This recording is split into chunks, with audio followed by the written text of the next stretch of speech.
ॐ विश्वानि देव सवितर्दुरितानि परासुव यद्भद्रं तन्नहासुव। ओम शांति शांति शांति। श्री सद्गुरुदेव भगवान की जय। प्रस्तुत वियुक्त चूड़ामणि चल रहा है और श्लोक क्रमांक 276। यहाँ वासनाओं का त्याग का प्रकरण है और वासनाओं का त्याग किस तरह होता है यहाँ ये समझना है। जब वासना क्या है? मन की प्रबल इच्छा। एक इच्छा होती है, एक प्रबल इच्छा होती है। तो वो इच्छा की पूर्ति के लिए मन जो है दृढ़ संकल्प करता है, और जहां मन ने दृढ़ संकल्प कर दिया वो कार्य पूर्ण हो जाता है। चाहे वो पारमार्थिक कार्य हो, चाहे वो भौतिक कार्य हो। है ना? भौतिक कार्य के लिए भी वासना दृढ़ हो जाती है, पारमार्थिक कार्य के लिए भी वासना दृढ़ हो जाती है। वासना तो होनी ही चाहिए, लेकिन यहाँ कहाँ वासना का त्याग। तो आपकी वासना स्वर्ग की प्राप्ति के लिए है, तो वो भी अच्छी वासना है, लेकिन उसका भी त्याग होना चाहिए। स्वर्ग की वासना का भी त्याग हो। फिर मोक्ष की वासना है, तो वो मोक्ष की वासना को वासना तो नहीं कहते। वासना वो है जो भौतिक पदार्थों से जो सुख प्राप्त होता है। नहीं तो वासना इच्छा, कोई कोई वासना का अर्थ जो इच्छा जो लेता है वो भी सही है, विकल्प है उसमें भी। क्योंकि कुछ वासना का अर्थ इच्छा तो होता है, लेकिन कुछ जगह जो है वो होता नहीं है। जैसे वो इच्छा ही होती है, जैसे मोक्ष, मोक्ष इच्छति मोक्षा। मोक्षा की इच्छा करना वो जो है मुमुक्षा कही जाती है, मतलब इच्छा करना। लेकिन वो वासना नहीं। वासना वो होती है जो भौतिक पदार्थों से जो सुख मिलता है और उससे जो तृप्ति होती है वो होती है वासना। कि उसमें हमारी इच्छा प्रबल रही और वो हमें जो है प्राप्त हो गया, तो उसकी वासना पूर्ति हो गई। तो अनेक अनेक प्रकार की वासना है। तो यह कहते हैं कि जहां वासना को समाप्त करना है, वहां जो है तुमको मन को भी पहले समाप्त करना पड़ेगा। एकदम डायरेक्ट वासना को समाप्त नहीं कर सकते। पहले मन मन ठीक होगा तो इंद्रिया जो है तुम्हारी तुम्हारे मन कंट्रोल में रहेगी। तो कहता है कि यथा यथा प्रत्येक स्थितम मनस्तथा तथा मुंचति बाह्य वासना निशेष मोक्षे सति वासना ममात्मानुभूति प्रतिबंध शून्य निशेष मोक्ष सति वासना ना वासना अनात्मा अनुभूति। जब आप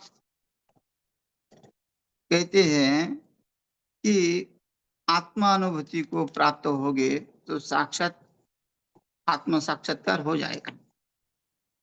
लेकिन जो जो यथा यथा जितना जितना अंतर आत्मा में प्रतिष्ठित मन लगेगा, तभी जो है वासना त्याग हो जाएगी। तथा तथा उतना उतना मुंचती छोड़ता जाता है। वो मन जो है भौतिक कार्य को छोड़ता जाता है। भौतिक कार्य में फिर इच्छा नहीं रहती। ब्रह्म ज्ञान जो प्राप्त हो जाता है, फिर उसको ये संसार के पदार्थ सुख नहीं देते, इसलिए उसकी वासना उसमें नहीं जाती। क्योंकि जो जिसमें सुख देगा उसी में आदमी की इच्छा होगी कि भाई इसमें अगर हमको वो खाने में सुख मिल रहा है, लेकिन उस खाने की उल्टी कर दी उसने, तो उसको थोड़ी सुख मिलेगा। उसको उसको तो उससे घृणा आएगी। वैसे ही ये पदार्थ जो है संसार के, उसको वो वमन के जैसा लगते हैं। जैसे उल्टी किया हुआ कोई खा नहीं सकता, वैसे ही वो उस ब्रह्म ज्ञानी को वो उसमें जो है उसका चित्त जड़ा नहीं जाता, उसका मन पूरी तरह से उसमें से हट जाता है। हाँ, फिर वो आत्मा में ही जड़ जाता है, आत्म साक्षात्कार में ही वो लगा रहता है।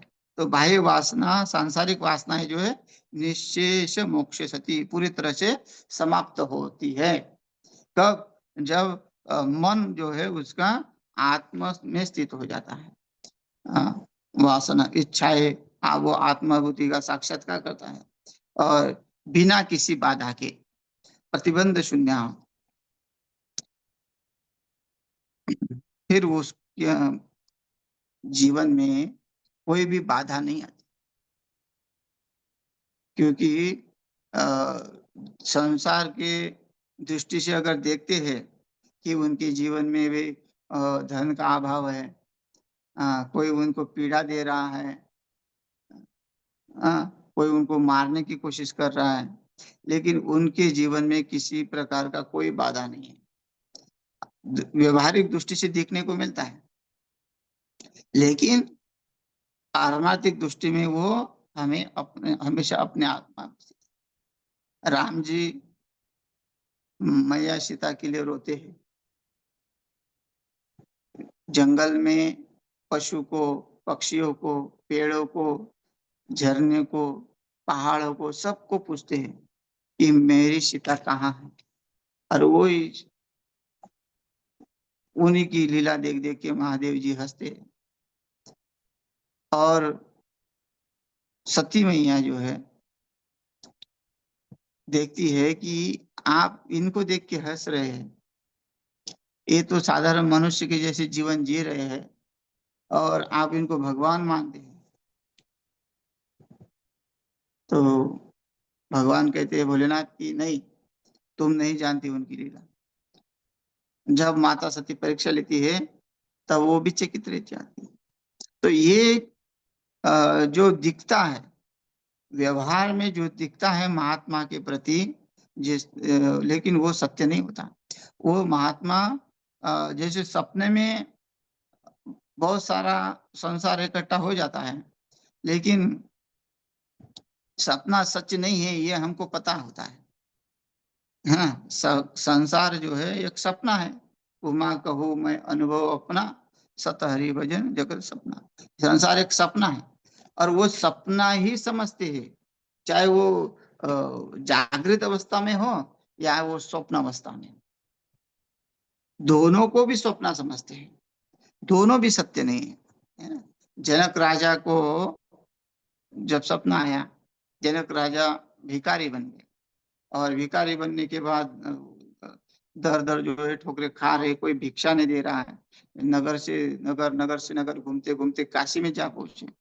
काशी में जाके उन्होंने भिक्षा ली और वो भिक्षा बाहर निकलते ही जो है बैलों ने ठोक उसको धक्का दे दिया।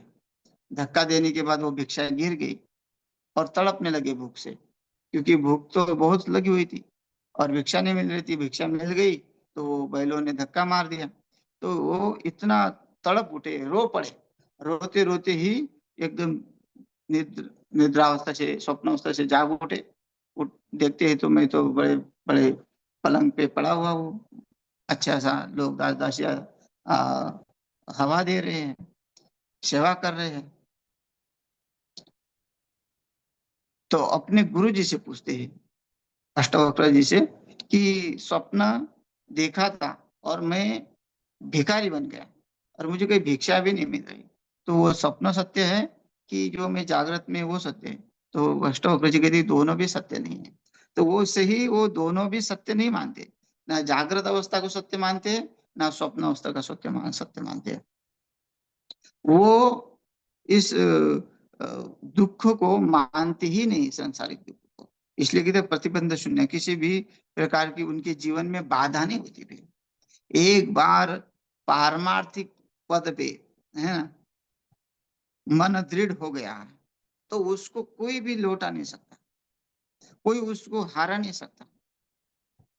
जो दृढ़ संकल्प हो, ध्रुव जी का दृढ़ संकल्प हो गया कि मुझे उस परमात्मा की प्राप्ति करनी है। नारद जी ने प्रलोभन दिया कि भाई इतनी छोटी अवस्था में तुम ये काम नहीं कर सकते हो, मैं तुमको घर जाके तुम्हारे पिताजी को समझाऊँगा या फिर तुमको अलग सा राज्य दिलाऊँगा। तुमको जो चाहे वो माँगो, बोलो, लेकिन तुम अभी ये रास्ता मत चुनो। ध्रुव जी कहते नहीं, मुझे उसी व्रत पे चलना। मतलब क्यों हुआ ऐसा? उन्होंने अपने मन से दृढ़ संकल्प किया और जो मन से दृढ़ संकल्प करता है, वो प्रतिबंध शून्य। हाँ, फिर उसके पास कोई प्रतिबंध नहीं होता उसके लिए। प्रहलाद जी का जीवनी देखिए, प्रहलाद जी की जीवनी, प्रहलाद जी को अनुभूति हो गई और जिसको वो अनुभूति हो गई ना परमात्मा की, कि परमात्मा मेरा कार्य करता है, भगवान मेरा कार्य करने वाला है, तो वो कभी भी उसके सिवा और दूसरे को नहीं देखेगा। न, चाहे द्रौपदी को देखिए, द्रौपदी का कार्य भगवान ने सब किया, तो द्रौपदी ने कभी फिर पांडवों के प्रति नहीं तरफ देखा नहीं कि ये मेरी रक्षा करने वाले। हाँ, चाहे कितने भी संकट आए उनके ऊपर, लेकिन वो भगवान परमात्मा के लिए। वैसे उत्तरा ने भी देखा था कि सुना था कहानी कि मेरी सास जो थी, उसका परमात्मा ही रक्षा करने वाला था और उत्तरा भी परमात्मा की तरफ ही दौड़ी कि मेरे गर्भ को बचाइए। तो ये क्या है कि जब अनुभूति आती है ना कि परमात्मा ही मेरा कार्य करने वाला है, तो वो उसी की ही मन इतना दृढ़ हो जाएगा कि परमात्मा का ही हमेशा अनुभव करेगा और उसी से ही कृतज्ञ होगा कि मुझे मेरा कार्य करने वाला सब वही है। और भगवान परमात्मा तो के सबका आधार है, सदाधारम, है ना? सबका आधार बना हुआ है, सबका कर्ता धर्ता है। कोई किसी से जो है कोई किसी का कार्य कोई कर नहीं रहा है, केवल परमात्मा ही परमात्मा कर रहा है। ऐसा जिसका अनुभव है, वो तो फिर परमात्मा के ही ऊपर है, भरोसे जीता है। हाँ, अनन्याश्चिन्तयन्तो माम, है ना? क्या कहते हैं? जो अनन्याश्चिन्तयन्तो माम ये जना परिभाषते तेषां नित्ययुक्तानां योगक्षेमं वहाम्यहम्। जो अनन्य होके अनन्याश्चिन्तयन्तो माम, ये जना पर्युपासते। ये जना एक का नहीं कहा, जो भी मेरी उपासना एक निष्ठा से करता है, उसका मैं योगक्षम वहाम करता हूँ। अब योगक्षम वहाम का अर्थ यही है प्रतिबंध शून्य। हाँ, कि उसको कोई चिंता ही नहीं रहती, उसके जीवन में कोई प्रतिबंध नहीं आता और पारमार्थिक रास्ते पे जो है होते हुए उसमें कितने भी दिक्कतें आए, उसको एकदम जैसे समुद्र पार करना है, तो समुद्र पार करने के लिए कितनी कठिनाई होती है, लेकिन उसी भक्त को समुद्र गाय के बछड़े के खुर के इतना लगता है। जो गाय के बछड़े के जो पाँव होता है, वो पाँव हमको लांघने में कोई देर नहीं लगती। वैसे ही ये भवसागर पार करने में देरी नहीं लगती। जब मन का दृढ़ संकल्प हो और परमात्मा हमारे साथ हो, वो परमात्मा जो है परमात्मा में वो मन दृढ़ लगा हुआ हो कि परमात्मा के सिवा दूसरा कुछ भी नहीं, तो वो कोई भी बाधा हमारे जीवन में नहीं आएगी। हाँ, क्योंकि यहाँ जो आत्म साक्षात्कार हुआ है, उसको भगवान की अनुभूति हुई है, इसलिए वो भगवान के भरोसे पे ही जी रहा है। जीवन जिस दिन मनुष्य अपने जीवन में परमात्मा की थोड़ी भी अनुभूति करेगा, तो वो उसके सिवा फिर दूसरे को किसी को देखेगा ही नहीं। हैं? ये मन दृढ़ हो जाता है ना कि भगवान है। देखो, बाल्यावस्था में ही भगवान के हाथ का भोग जो है विट्ठल भगवान ने खाया, तो मन दृढ़ हो गया कि परमात्मा है, खाने वाला है। पहले मन से उसको लगाया कि मन ने माना कि परमात्मा है और वो खा सकता है, तो वो मिल भी गया, फिर उनको आगे की ज्ञान भी हो गया। तो अगर हमारा मन दृढ़ हो जाता है, ये संसार जो है नश्वर है, ये मन में इतना अभ्यास करो, इतना अभ्यास करो कि ये संसार नश्वर है और नष्ट होने वाला है, इससे सुख मिलता ही नहीं है। जब ऐसा अनुभव आएगा कि फिर वो पारमार्थिक सुख जो है कहीं कम नहीं पड़ेगा। फिर उसमें कोई बाधा, प्रतिबिंब शून्य मतलब कहीं बाधा भी आए तो हमको नहीं लगेगा कि हमारे अंदर कोई बाधा। परमात्मा अनायास उस बाधा को नष्ट कर देते हैं, क्योंकि योगक्षेम वहां में परमात्मा कहते हैं। कितने बार भगवान ने साथे ठोक के कहा है कि मैं सब कुछ करने वाला हूँ, है ना, केवल तुम जो है मन लगाओ मेरे को, मेरे को मन अर्पित करो, मैं मुझे बुद्धि अर्पित करो, तब जो है मैं तुम्हारा योगक्षेम वाहन करता हूँ और तुम्हारे सब पापों को नष्ट करता हूँ और तुम्हें मोक्ष प्रदान करता हूँ। मोक्ष का मतलब है आत्म साक्षात्कार। सर्वधर्मान परित्यज्य माम एकम शरणम व्रज। सर्वधर्मान का है, सब मनन ने जो रिश्तेदारी मान रखी है, मन जो संकल्प विकल्प में डूबा हुआ है, मन ने जो धर्म स्वीकार किए है, सांसारिक धर्म है, हम संसारी है, संसारियों का ये धर्म है, रिश्तेदारी निभाना है, उन्हें आसक्त होके, जो आसक्त होके बैठा हुआ है मन, सामने वाला तो नहीं कहता कि मेरे पे इतना आसक्त हो जाए, पुत्र कभी नहीं कहते कि मेरे ऊपर आसक्त हो जा, लेकिन इतना मोह माया में डूबा हुआ है कि पुत्र के ऊपर अपने आप ही आसक्ति चढ़ जाती है, रिश्तेदारी के ऊपर आसक्ति चढ़ जाती है। जिस समय कोई परिचित नहीं था, लड़की अपने पिता के घर में थी, लड़का अपने पिता के घर में था, हाँ, तब एक दूसरे को मिलते थे, फिर भी इतनी आसक्ति नहीं थी, क्योंकि परिचय देखते थे लेकिन परिचय नहीं था। और जब परिचय हो गया, परिचय होने के बाद शादी हो गई, तो शादी होने के बाद कितनी आसक्ति हो जाती है, वही था।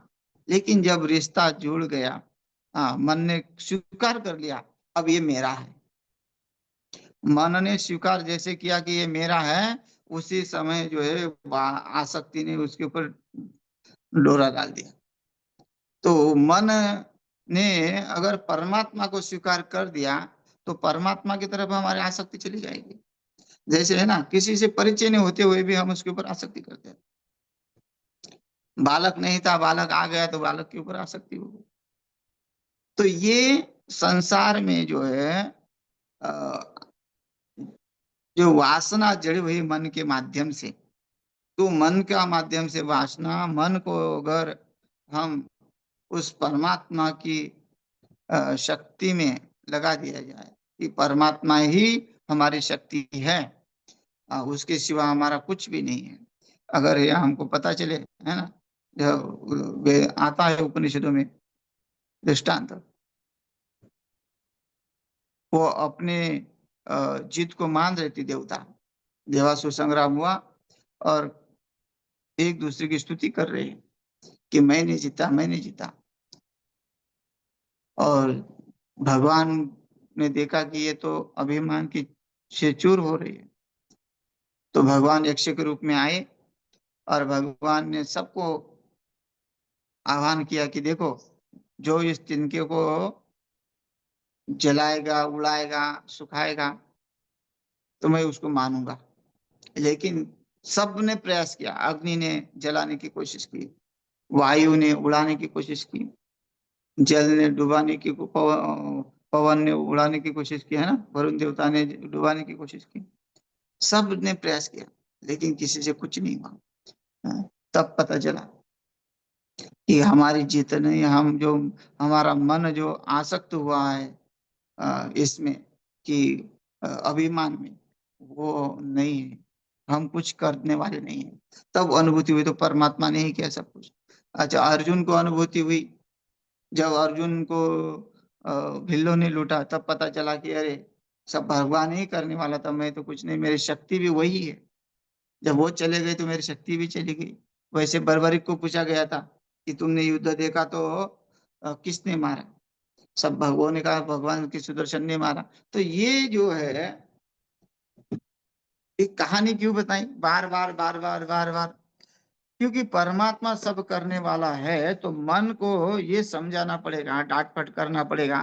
तुलसीदास जी डांट फटकारते हैं, अरे शट मन, धिक्कार है तुझे, तू इतना मूड क्यों हो गया, जिस चरण रस से जड़ को भी चैतन्य आ जाता है।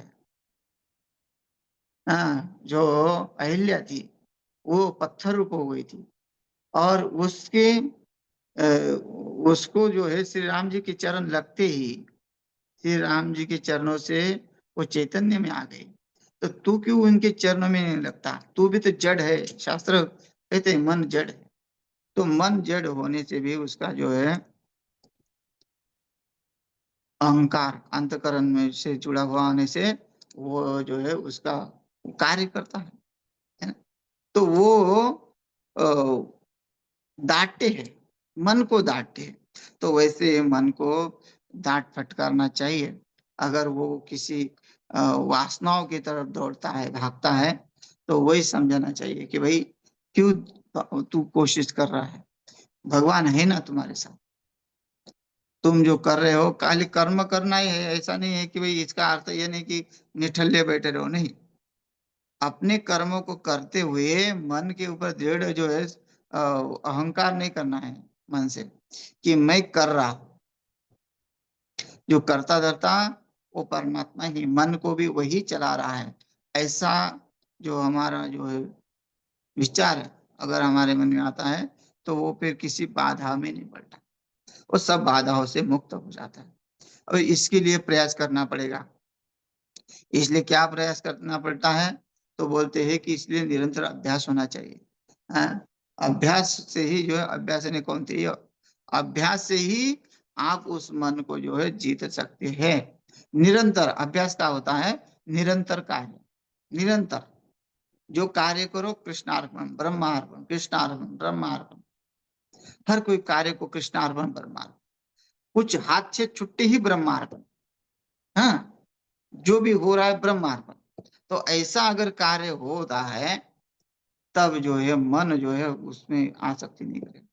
तो यही कहती कि अभ्यास करोगे। तो अध्यास का निरासन कहते हैं, निराश कहते हैं कि अध्यास अ, निराश इस प्रकरण का नाम है। तो वो कहते हैं कि भाई आप अपने में स्थित रहने के लिए आपको मन का अ, मन को लगाना पड़ेगा, और मन के लिए अभ्यास करना पड़ेगा, है ना। इसलिए कहते हैं ना, स्वाध्याय प्रवचनाभ्याम मां प्रमादितव्य।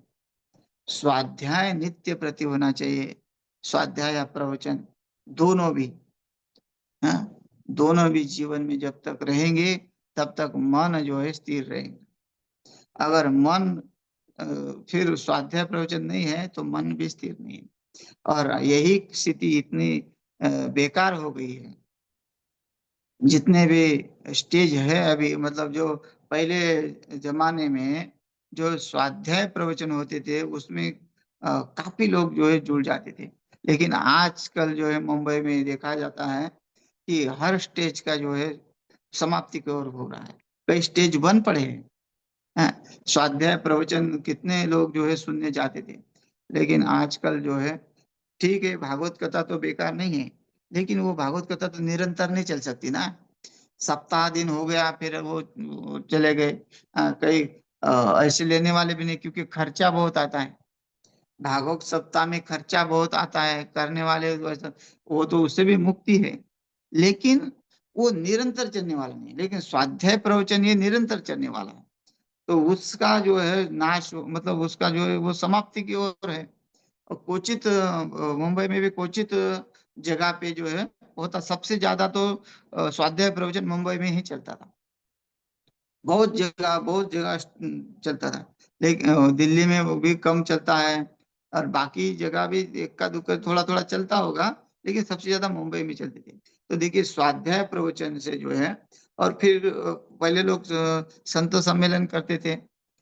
तो उससे भी वही चर्चा होती थी ब्रह्म ज्ञान की, और जगह जगह होता था। और प्राय तो स्वाध्याय प्रवचन होते ही थे उस पहले के जमाने में, क्योंकि भागवत कथा ये डोंगरी जी महाराज ने जब से उसका प्रचार किया, मतलब भागवत कथा थी, वो प्रवचन के रूप में ही बताते थे। इतना संगीत माध्यम से वो ज्यादा नहीं था। तो वो था, लेकिन स्वाध्याय प्रवचन से ही, क्योंकि शास्त्र में तो स्वाध्याय प्रवचन ही आया है। स्वाध्याय प्रवचन अभ्याम मां प्रमादित, ये प्रमाद नहीं करना चाहिए।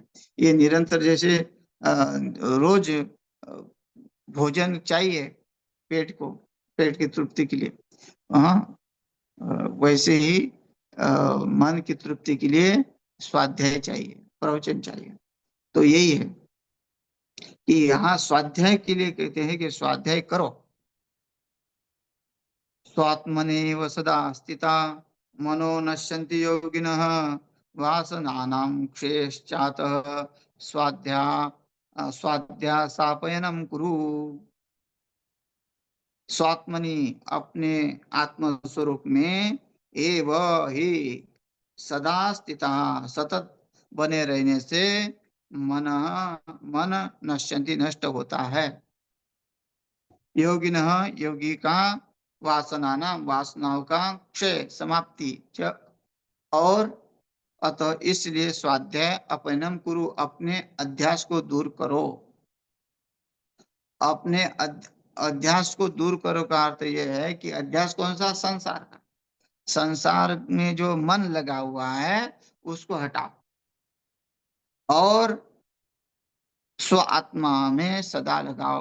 हाँ, अपने आत्म स्वरूप में ही सदा स्थित सतत बने रहने से अपने आत्म स्वरूप में ही स्थित बने रहो और कहीं इधर उधर मत जाओ कि मैं ब्रह्म हूँ, मैं सब में स्थित हूँ, मेरे में सब स्थित है। ये संसार जो है ये स्वप्नवत है, संसार स्वप्नवत है। मैं जागृत में आया हूँ और मैं जागृत में आया हूँ तो ये स्वप्न सत्य नहीं है, ऐसा जो निध्यास करता है ना, वो ध्यास करने से फिर वो मन जो है दृढ़ हो जाता है। इसलिए क्या कहते स्वात्मा ने सदा स्थिता स्थित्वा मनो नश्यन्ति योगिनः। जब तक अपने आत्मा में स्थित नहीं होंगे तब तक हम जो है मन से जो है कार्य करते रहेंगे। और मन अगर स्थित हो गया तो फिर तो प्रतिबंध शून्य, फिर कोई विघ्न ही नहीं है, फिर विघ्न जो है नहीं है। क्योंकि मन के ऊपर सब खेल है। क्योंकि मन है चंचल है, मन कृष्ण प्रमाथि बलो दृढ़, सबसे बलवान मन है। और उस मन के लिए अभ्यास जरूरी है, नित्य निरंतर। जहां वो मन भागना शुरू कर दिया उसी समय उसको जो किस तरह भागे, तो मन को कैसे भी रस्सी तो बांध नहीं सकते, तो हम पदार्थों को तो रोक सकते हैं, हम उसको रोक सकते हैं कि नहीं वो नहीं चाहिए, वो घृणित है। वो जो है जिसमें ज्यादा ललायत हो रहे, आसक्त हो रहे, जिसके कारण दुराचार बढ़ रहा है। कहने का तात्पर्य है कि जिससे कारण हम दूषित कार्य करते हैं उस कार्य को रोकना पड़ेगा। और फिर जो है मन, देह मन और बुद्धि के साथ तादात्म्य में भाव न रखते हुए हमें अपने आत्मस्वरूप को ही अनंत ब्रह्म रूप जानकर उस पर चिंतन करना चाहिए। तमोदाभ्याम रजसत्वात् सत्वं शुद्धेन नश्यति तस्मात् सत्वम अवष्टभ्य स्वाध्यासापयनं कुरु। अब यहाँ मन जो है किस तरह बिगड़ा हुआ है, मन के ऊपर प्रभाव कैसे पड़ता है, इस श्लोक में बताते हैं। तो बोलते हैं कि 3 गुण है, सत्वगुण, रजगुण और तमगुण। और तीनों गीता में का गुणातीत होना है। जब तक गुणातीत नहीं होता तब तक वो आत्मा में स्थित नहीं होता। और लगा हुआ है मन पाप पुण्य करने में, पाप करने में या पुण्य करने में, 3 प्रकार का है। तो ये जो कार्य है वो तमगुण का कार्य नहीं है, रजगुण का कार्य नहीं है और सत्वगुण का कार्य भी नहीं है। वो केवल स्वाध्यास आपने गुरु, वो अपने आत्मा में स्थित रहना ही वो है। वो किस तरह है वो बताते हैं, वो तो समय हो गया है, शेष चर्चा इस श्लोक के ऊपर अगले सत्र में करते हैं। हरिओम। महाराज जी ओम नमो नारायण, सबकी तरफ से चरण वंदना। जय हो। और महाराज जी कल गीता का प्रवचन आगे जी करते रहेंगे। ठीक जी है। जी जी। ओम नमो नारायण।